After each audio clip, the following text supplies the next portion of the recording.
Hello everyone, welcome back. कैसे हैं आप लोग? आशा करते हैं आप लोग बहुत अच्छे होंगे। डियर स्टूडेंट्स, आज का हमारा ये लेक्चर आपके चैप्टर आब्यू अर्थात मैट्रिसेस का थर्ड लेक्चर होने वाला है। डियर स्टूडेंट्स, इसके पहले इस चैप्टर के बिहाफ पर आपको 2 लेक्चर प्रोवाइड कराए जा चुके हैं। आई होप आप सभी लोगों ने प्रीवियस दोनों लेक्चर को ज़रूर से ज़रूर देख लिया होगा। नहीं देखा होगा तो चैनल पे प्लेलिस्ट बन चुकी है। साथ ही साथ डियर स्टूडेंट्स, इस लेक्चर के डिस्क्रिप्शन में आपको प्लेलिस्ट का लिंक भी मिल जाएगा। वहां से जाकर के आप प्रीवियस लेक्चर को देख करके अपनी नोट्स को कंप्लीट कर लीजिएगा। आई होप डियर स्टूडेंट्स आप सभी लोग नोट्स ज़रूर से ज़रूर बना रहे होंगे। नहीं तो मुझे ज़रा कमेंट सेक्शन में कमेंट करके बताइएगा। डियर स्टूडेंट, होता क्या है कि जैसे मैं आप सभी लोगों को पढ़ा रहा हूँ, अगर मेरे पढ़ाने से आपको फ़ायदा होता है तब मेरा पढ़ाना सार्थक है। अगर मेरे पढ़ाने से आपको फ़ायदा नहीं हो रहा है, प्रॉफिट नहीं हो रहा है, तो मेरे पढ़ाने का कोई मतलब नहीं होता है। तो मैं हमेशा से यही ध्यान रखता हूँ कि जो कुछ भी चीज़ें मैं आप सभी लोगों को बताऊँ, जो भी आप सभी लोगों को पढ़ाऊँ, वो आप सभी लोगों को पूरी तरीके से समझ में आए।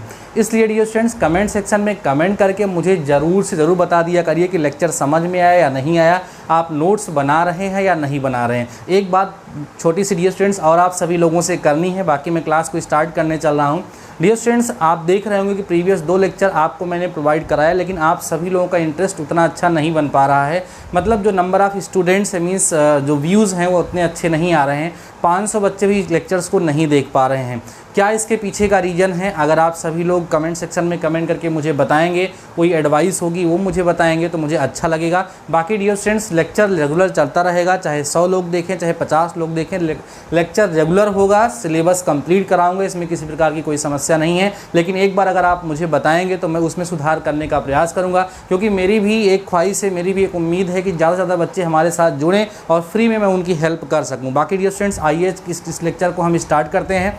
डियर स्टूडेंट्स, प्रीवियस लेक्चर में अगर आपको याद हो तो हमने टाइप्स ऑफ मैट्रिसेस के बारे में डिस्कस किया था, आब्यू के प्रकार के बारे में डिस्कस किया था, जिसमें मैंने आप सभी लोगों को वर्ग आब्यू तक बताया था। वर्ग आब्यू को पढ़ाने के बाद डियर स्टूडेंट्स, अगर याद हो आपको, तो आपको बताया गया था विकर्ण अवयव, और मैंने कहा था कि सर ये बहुत इंपॉर्टेंट है, ध्यान देना। आपको पढ़ाया था मैंने क्या डियर स्टूडेंट्स? विकर्ण अवयव, जिसको हम इंग्लिश में बोलते हैं डियर स्टूडेंट्स डायगोनल एलिमेंट्स। ध्यान से बातों को सुनिएगा, समझिएगा और नोट ज़रूर से ज़रूर करिएगा। डायगोनल एलिमेंट को बताने के साथ साथ डियर स्टूडेंट्स, हमने आपको यहाँ पर मुख्य विकर्ण भी बताया था। ठीक है, मुख्य विकर्ण क्या होता है, जिसको हम लोग इंग्लिश में डियर स्टूडेंट्स लीडिंग डायगोनल कहते हैं। लीडिंग डायगोनल कहते हैं। ये क्या होता है, ऐसा हमने प्रीवियस लेक्चर में लास्ट टॉपिक के रूप में डिस्कस किया था। आपको एक बार रिकॉल कराता हूँ। मैंने आपको बताया था कि जैसे अगर हमारे पास कोई स्क्वायर मैट्रिक्स है वर्ग आब्यू, जैसे 1 2 4 हो गया, 5 7 8 9 10 और 11 ये हो गया, तो इसमें जो एलिमेंट्स हैं मतलब A11, ठीक है, A22 A33, ये सब जो एलिमेंट्स हैं, फॉर एग्जांपल जैसे इसमें 1 है, 7 है और क्या है 11 है। इन एलिमेंट्स को क्या बोलते थे हम? इन एलिमेंट्स को डियर स्टूडेंट्स हम बोलते थे डायगोनल एलिमेंट्स, जिनको हम बोलते हैं विकर्ण अवयव। और इन एलिमेंट्स को मिलाने वाली जो रेखा होती है उसको हमने बताया था कि क्या कहते हैं डियर स्टूडेंट्स? मुख्य विकर्ण कहते हैं। मुख्य विकर्ण अर्थात लीडिंग डायगोनल कहते हैं। ऐसा हमने आप सभी लोगों को प्रीवियस लेक्चर में लास्ट टाइम बताया था। आई होप आपको ये पता होगा।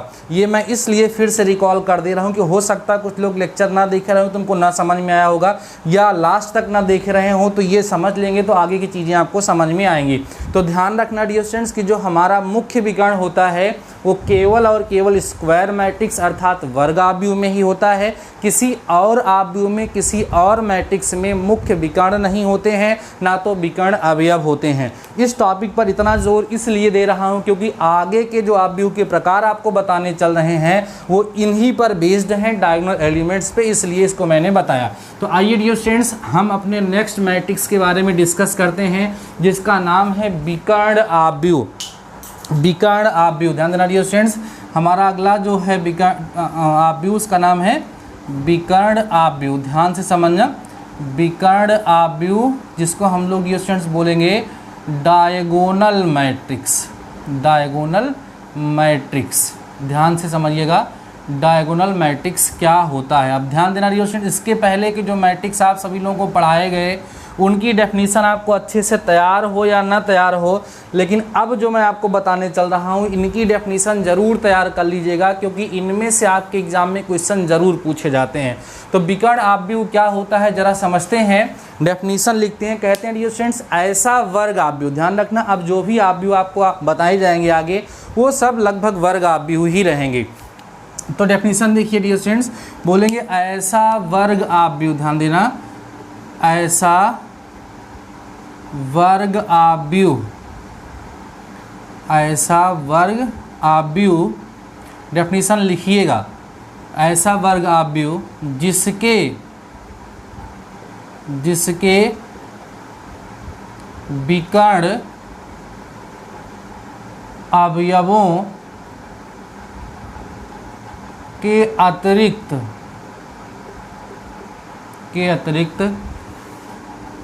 सभी अवयव शून्य हों, ध्यान देना, सभी अवयव शून्य हों, विकर्ण आव्यूह कहलाता है, विकर्ण आव्यूह कहलाता है। ठीक, अगर इसको आप इंग्लिश में लिखना चाहते हैं तो कैसे लिखेंगे, आप कहेंगे अ square matrix which all the elements except diagonal elements are zero is called diagonal matrix. बहुत इंपॉर्टेंट है डियर स्टूडेंट्स, ध्यान समझना। क्या बताया हमने यहाँ पर आपको, हिंदी और इंग्लिश में दोनों में डेफिनेशन मैंने लिख दी है। ऐसा वर्ग आव्यूह जिसके मुख्य विकर्ण अवयवों के अतिरिक्त बाकी सारे अवयव क्या हों, शून्य हो, जीरो हो, उसे हम विकर्ण आव्यूह कहते हैं। अब आप देखेंगे एग्जाम्पल, ध्यान से समझना डियर स्टूडेंट्स। जैसे हम एग्जाम्पल में लिख दें 1 = a = 1 0 0 और 2। अब आप देखें विकर्ण अवयव के अतिरिक्त बाकी सारे अवयव क्या हैं, ज़ीरो हैं। तो ये जो मैट्रिक्स आपके सामने दिख रहा है कौन सा मैट्रिक्स है, डायगोनल मैट्रिक्स है, विकर्ण आव्यूह है। b = कोई और ले लीजिए, यहाँ आप लिखिए 1 0 0 5 7 या 5 नहीं 0 0 0 0 8 जैसे हमने यहाँ पे लिख दिया। अब यहाँ देखिए मुख्य विकर्ण अवयव आपको दिख रहे होंगे, बाकी सारे अवयव क्या दिख रहे हैं, जीरो दिख रहे हैं। तो ये दोनों के दोनों मैट्रिक्स जो यहाँ पर एग्जाम्पल के रूप में लिखे हैं डियर स्टूडेंट्स, ये कौन से मैट्रिक्स हैं, ये डायगोनल मैट्रिक्स हैं, अर्थात विकर्ण आव्यूह हैं। आई होप आपको समझ में आ गया होगा कि डायगोनल मैट्रिक्स अर्थात विकर्ण आव्यूह किसे कहते हैं। विकर्ण आव्यूह एक ऐसा आव्यूह होता है जिसके मुख्य विकर्ण अवयवों के अतिरिक्त बाकी सारे अवयव, बाकी सारे एलिमेंट्स जीरो हों, उसे हम क्या बोलेंगे, विकर्ण आव्यूह बोलेंगे। ठीक है, क्लियर है, आप समझ गए होंगे, नोट करिए। अब हमारा जो अगला आव्यूह डियर स्टूडेंट्स उसका नाम है अदिश आव्यूह। कौन सा आव्यूह डियर स्टूडेंट्स, अदिश आव्यूह। ठीक, अदिश आव्यूह, ध्यान समझना, जिसे हम इंग्लिश में बोलेंगे dear students scalar matrix, English में बोलेंगे स्केलर मैट्रिक्स। ठीक है, देखते हैं कि स्केलर मैट्रिक्स क्या होता है। देखो डियर स्टूडेंट, जो हमारा स्केलर मैट्रिक्स होता है वो एक तरह का डायगोनल मैट्रिक्स ही होता है। तो आप कह सकते हैं ऐसा वर्ग आव्यूह, या आप कह सकते हैं ऐसा विकर्ण आव्यूह उसके विकर्ण अवयव समान हों। अब जब आपने विकर्ण आव्यूह बोल दिया तो सिचुएशन में विकर्ण के अलावा बाकी सब तो जीरो हो गए। मतलब इसमें और इसमें बस इतना डिफरेंस होगा कि इसमें विकर्ण अवयव अलग अलग हो सकते हैं, इसमें विकर्ण अवयव क्या होंगे, समान होंगे। तो हम डेफिनेशन लिखेंगे तो कैसे लिखेंगे डियर स्टूडेंट्स, यहाँ लिख सकते हैं ऐसा वर्ग आव्यूह, ध्यान देना, ऐसा वर्ग आव्यूह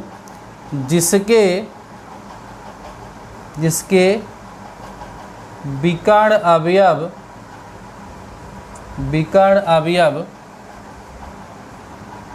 समान हो तथा अन्य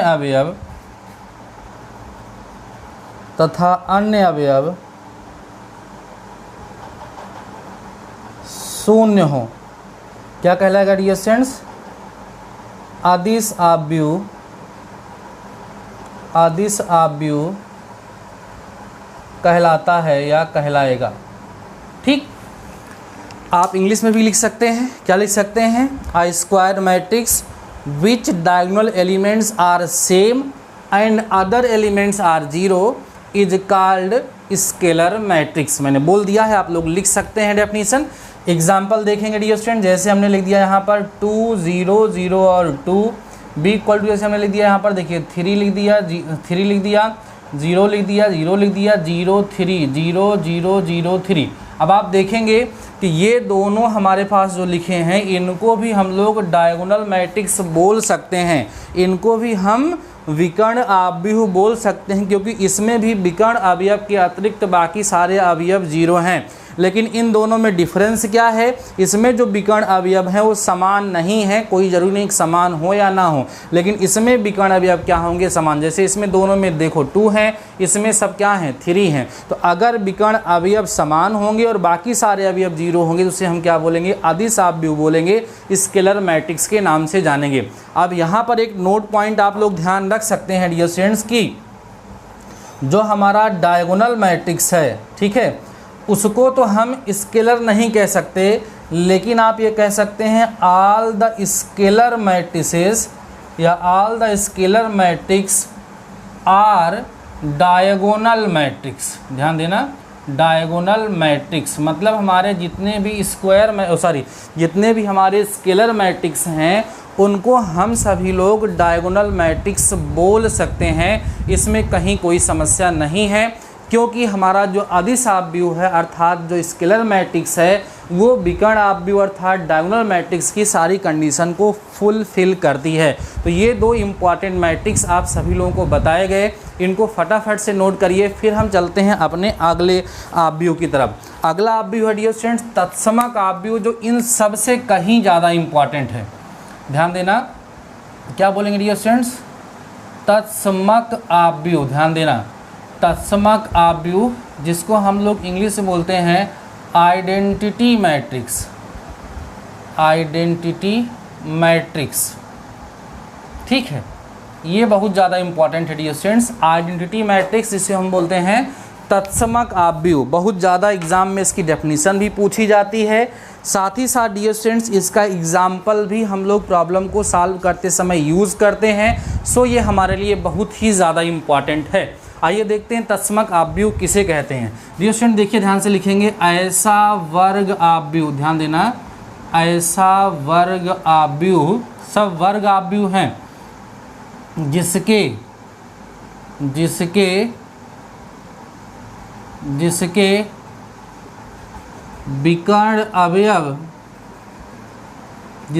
विकर्ण अवयव एक तथा अन्य अवयव, ध्यान देना, अन्य अवयव शून्य हो। डियर स्टूडेंट्स अन्य अवयव क्या हो? शून्य हो, तत्समक आव्यूह कहलाता है। ध्यान देना, बोलेंगे तत्समक आव्यूह कहलाता है, ठीक है। कैसे? और इसमें एक नोट ध्यान रखिएगा डियर स्टूडेंट्स, इसे आई से प्रदर्शित करते हैं। जो हमारा तत्समक आव्यूह होता है इसे हम लोग आई से डिनोट करते हैं। एग्जाम्पल आप देखेंगे यहाँ पर, देखिए आई इक्वल टू, हमें यहाँ पर डायगोनल एलिमेंट्स को 1 रखना है, बाकी सबको 0 रखना है। तो ये देखिए आपके सामने एक तत्समक आव्यूह लिखा हुआ है जिसका ऑर्डर कितना है? 2/2 का है। एक और कोई मैट्रिक्स लिख लेते हैं, 1 0 0 0 1 0 0 0 1। आप देखेंगे ये भी आपके सामने एक क्या लिखा हुआ है डियर स्टूडेंट्स? आइडेंटिटी मैट्रिक्स लिखा हुआ है, तत्समक आव्यूह लिखा हुआ है, क्योंकि इसके आप देखेंगे डायगोनल एलिमेंट्स 1 हैं, बाकी सारे क्या हैं? 0 हैं। और देखिए आई इक्वल टू और कोई लिख लीजिए, 1 0 0 0 0, ठीक है, 0 यहाँ पर 1 हो जाएगा, 0 0 हो जाएगा, 0 0 1 0 0 0 0 1। अब यहाँ देखिए, यहाँ भी मुख्य विकर्ण क्या है, 1 है, बाकी सारे क्या हैं, 0 हैं। तो ये भी आपके सामने जो लिखा हुआ ये कौन सा अवयव है, तत्समक अवयव अर्थात आइडेंटिटी मैट्रिक्स है। अब डियर स्टूडेंट ज़रा यहाँ पर आप ध्यान से देखेंगे तो 3 टाइप्स के मैट्रिक्स आपको मैंने बताए हैं, विकर्ण अवयव, अदिश अवयव और तत्समक अवयव।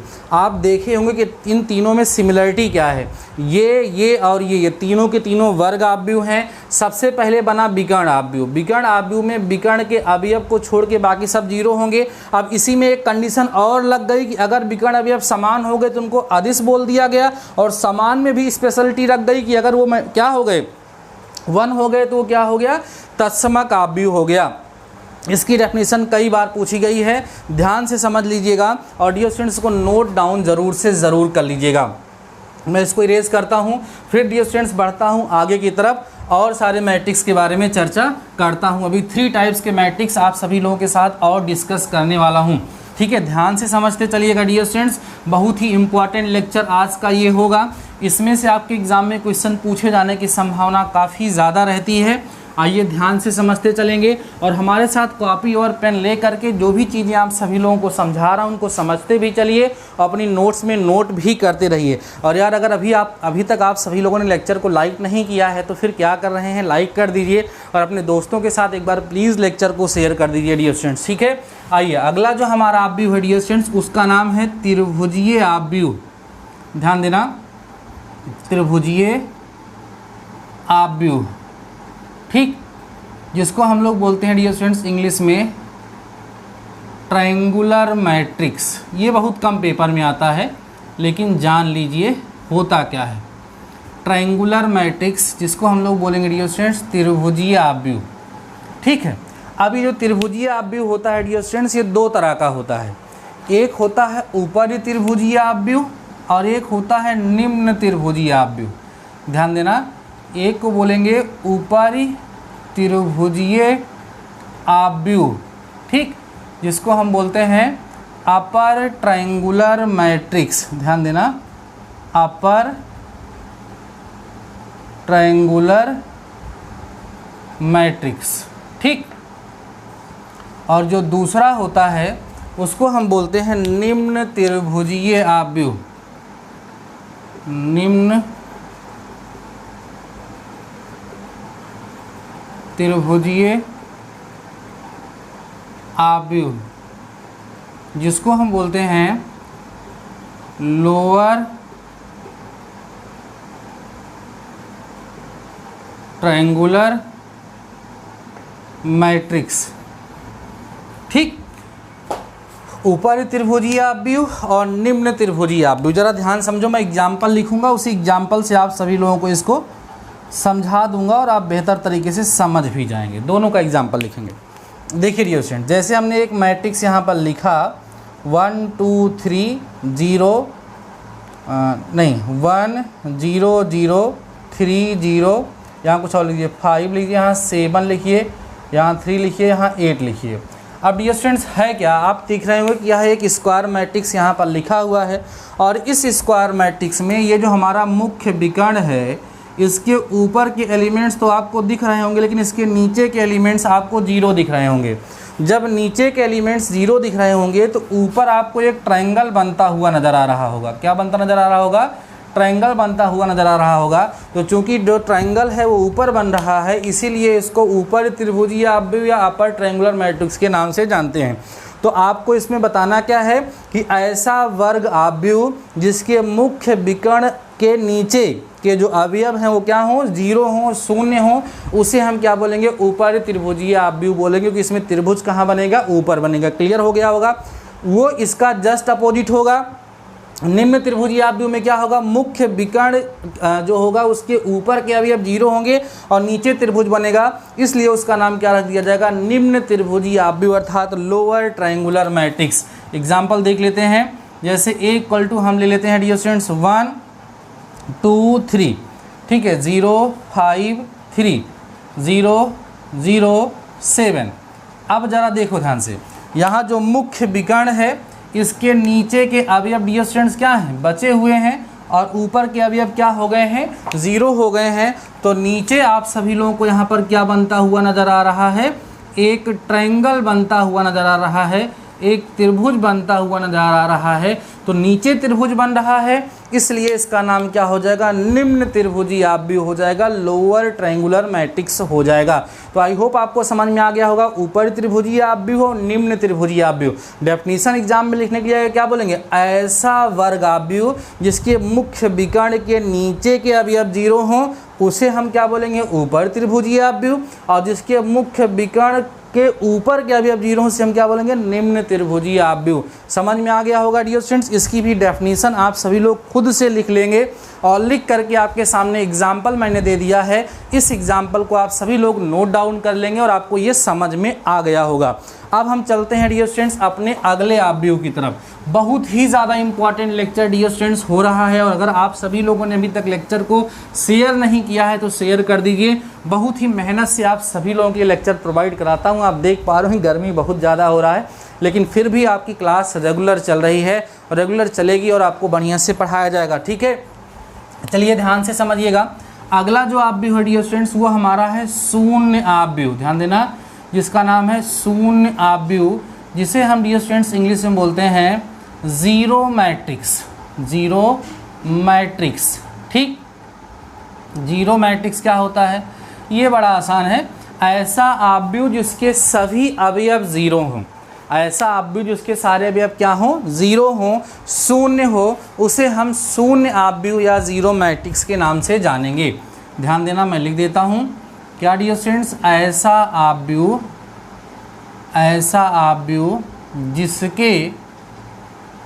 जिसके सभी अवयव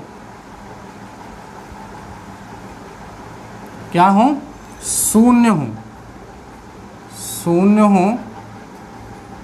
शून्य आव्यूह कहलाता है।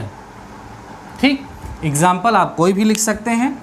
जैसे आप एग्जाम्पल ले लीजिए, a = 0 0 0 शून्य आव्यूह है, b = 0 0 0 0 0 0 0 0 0। तो सारे एलिमेंट्स अगर क्या हो गए डियर स्टूडेंट्स, 0 हो गए, शून्य हो गए, तो उसे हम लोग क्या बोलेंगे, शून्य आव्यूह बोलेंगे, अर्थात जीरो मैट्रिक्स के नाम से जानेंगे। इसको आप लोग समझ लिए होंगे, इसको नोट कर लीजिए। अगला है डियर स्टूडेंट्स हमारा समान आव्यूह, जिसको हम कहेंगे इक्वल मैट्रिक्स, और इसके बिहाफ पर हमारे एग्जाम में क्वेश्चन पूछा जाता है। ठीक है, क्या है, समान आव्यूह। ठीक, समान आव्यूह, जिसे हम इंग्लिश में बोलेंगे इक्वल मैट्रिसेस। इसे हम ये भी कह सकते हैं दो आव्यूहों की समानता, इक्वलिटी ऑफ टू मैट्रिसेस। जैसे अगर हमारे पास कोई मैट्रिक्स गिवन है डियर स्टूडेंट्स, A = ABCD, ठीक, और कोई दूसरा मैट्रिक्स हमारे पास दिया गया है जो कि है EFG और H, ये हमारे पास दिया गया है, और दो मैट्रिक्स को हम इक्वल कहना चाहते हैं, या हम देखना चाहते हैं कि दो मैट्रिक्स इक्वल हैं या नहीं हैं, तो कब हम ये कह सकते हैं कि दोनों मैट्रिक्स इक्वल हैं या नहीं हैं। इसके लिए डियर स्टूडेंट्स दो कंडीशन होती हैं। नंबर पहली कंडीशन जो है वो ऑर्डर सेम होना चाहिए। ऑर्डर क्या होना चाहिए डियर स्टूडेंट्स, सेम होना चाहिए। जिन दो मैट्रिक्स को आप इक्वल कहना चाह रहे हैं उनका ऑर्डर सेम होना चाहिए। और दूसरी चीज़ जो है डियर स्टूडेंट्स, उनके जो करेस्पॉन्डिंग एलिमेंट्स हैं, ध्यान दो, उनके जो करेस्पॉन्डिंग एलिमेंट्स हैं, करेस्पॉन्डिंग एलिमेंट्स भी डियर स्टूडेंट्स क्या होने चाहिए, सेम होने चाहिए। ये दो कंडीशन होती है। दो मैट्रिक्स इक्वल तब कहलाएंगे जब उनका ऑर्डर सेम हो और उनके करेस्पॉन्डिंग एलिमेंट्स क्या हों, इक्वल हों, समान हों, बराबर हों, तो उन्हें हम क्या बोलेंगे, इक्वल मैट्रिक्स। जैसे हमारे पास दे दिया गया A = ABCD, ये दिया है। मान लो इस केस में हम A और B को इक्वल कहना चाहें तो अब क्या होगा, तो A हमारा E के इक्वल होना चाहिए, B F के इक्वल होना चाहिए, C G के इक्वल होना चाहिए, और D किसके इक्वल होना चाहिए, H के। अगर ऐसा होगा तब हम दोनों मैट्रिक्स को इक्वल कह पाएंगे, नहीं तो दोनों के इक्वल हम नहीं कह पाएंगे। और एग्जाम्पल के माध्यम से आपको समझाने का प्रयास करता हूँ, ध्यान से चीज़ों को समझते चलिएगा, ये बहुत ज़्यादा इंपॉर्टेंट है। जैसे डियर स्टूडेंट सपोज़ करो हम कोई मैट्रिक्स लिख दें 1 2 3 4 5 और 6, ये मैंने लिख दिया, और दूसरा मैट्रिक्स हमने लिख दिया 1 2, ठीक है, 1 2 3 है ना, या ऐसे लिख दें हम 1 3 5 2 4 6, ये हमने लिख दिया। अब हम देखेंगे तो हमारे पास ये जो मैट्रिक्स है और ये दो मैट्रिक्स है डियर स्टूडेंट्स, इसके दोनों के अंदर जो एलिमेंट्स हमने लिखे हैं उन दोनों के एलिमेंट्स आपको सेम दिख रहे होंगे। जो एलिमेंट्स हमने इसमें लिखे हैं वही एलिमेंट्स हमने इसके अंदर भी लिखे हैं। लेकिन क्या हम इन दोनों मैट्रिक्स को, इन दोनों आव्यूह को बराबर कह सकते हैं? नहीं, क्योंकि सबसे पहला मैंने क्या कहा कि जिन दो मैट्रिक्स को आप बराबर कहना चाहते हैं उनका जो ऑर्डर है डियर स्टूडेंट्स वो क्या होना चाहिए? सेम होना चाहिए। तो आप देखेंगे तो इसका ऑर्डर कितना है? 2/3 का है और इसका ऑर्डर कितना है? 3/2 का है। तो दोनों मैट्रिक्स का जो ऑर्डर है वो सेम नहीं है, और जब ऑर्डर सेम नहीं है तो हम दोनों मैट्रिक्स को सेम नहीं कह पाएंगे, आगे की प्रक्रिया लागू नहीं होगी, आगे हमें इस पर विचार करने की आवश्यकता नहीं होगी। तो ध्यान रखना कि हम बराबर तब कह सकते हैं जब वो कुछ इस तरीके से हों। देखिए ध्यान से, क्या इस केस में हम बराबर कह पाएंगे? देखो ध्यान से, इसका ऑर्डर कितना है? 2/2, इसका ऑर्डर कितना है? 2/2। तो ये इसके बराबर होना चाहिए और ये इसके बराबर नहीं, बराबर ना है कि बराबर? क्या ये कौन है? A11 है, ये A12 है, तो A11 के बराबर होना चाहिए, A12 A12 के बराबर होना चाहिए। जबकि यहाँ पर आप देखेंगे कि ये A21 जो है वो A12 के बराबर है, तो दोनों सही नहीं है। ये भी केस में भी ये बराबर नहीं होंगे। तो क्या कंडीशन है डियर स्टूडेंट्स की ऑर्डर सेम हो और साथ ही साथ जो करस्पॉन्डिंग एलिमेंट्स हैं वो भी क्या हो? सेम हो। करस्पॉन्डिंग एलिमेंट सेम होंगे और ऑर्डर सेम होगा, उस सिचुएशन में हम दोनों मैट्रिक्स को बराबर कह पाएंगे, नहीं तो हम उन मैट्रिक्स को बराबर नहीं कह पाएंगे। ठीक है, आपको इक्वलिटी समझ में आ गई होगी। अब देखो, इस कॉन्सेप्ट के बिहार पर छोटे छोटे क्वेश्चंस हमारे एग्जाम में पूछे जाते हैं। जैसे कह देगा, जैसे हमसे कह देगा इफ़, ध्यान देना, कह देगा ऐसे AB लिख दिया, 4 और 5 लिख दिया, इक्वल टू यहाँ लिख दिया 1 2 और यहाँ लिख दिया 4 और 5, और हमसे कह रहा है कि A और B की वैल्यू को पता करो। तो आप देख रहे हैं कि हमारे पास ये कोई एक मैट्रिक्स लिखा हुआ है और ये भी डियर स्टूडेंट्स हमारे पास क्या लिखा हुआ है? एक मैट्रिक्स लिखा गया है। दोनों मैट्रिक्स को बराबर लिखा गया है, दोनों मैट्रिसेस को क्या लिखा गया? इक्वल लिखा गया, बराबर लिखा गया। तो बराबर लिखा गया है, इसका मतलब ये है कि इनका आर्डर भी सेम होगा और इनके करस्पॉन्डिंग एलिमेंट्स भी सेम होंगे। तो आर्डर तो सेम दिख ही रहा है, एलिमेंट्स को जब कंपेयर करेंगे तो A = 1 आ जाएगा और B = कितना आ जाएगा? 2 आ जाएगा, और ये डियर स्टूडेंट्स आपका क्या हो जाएगा? आंसर हो जाएगा। इसी के बिहार पर बहुत सारे क्वेश्चंस और बनेंगे। देखिए कैसे, यहाँ लिख दिया x + y, यहाँ लिख दिया 5, यहाँ लिख दिया x - y, यहाँ लिख दिया 7, इक्वल टू डियर स्टूडेंट्स यहाँ लिख दिया 5 और यहाँ लिख दिया 1, और यहाँ पर लिख दिया 5 और यहाँ पे लिख दिया 7, और आपसे कह रहा है कि इसको सॉल्व करके आप क्या करिए? x और y की वैल्यू को फाइंड करिए।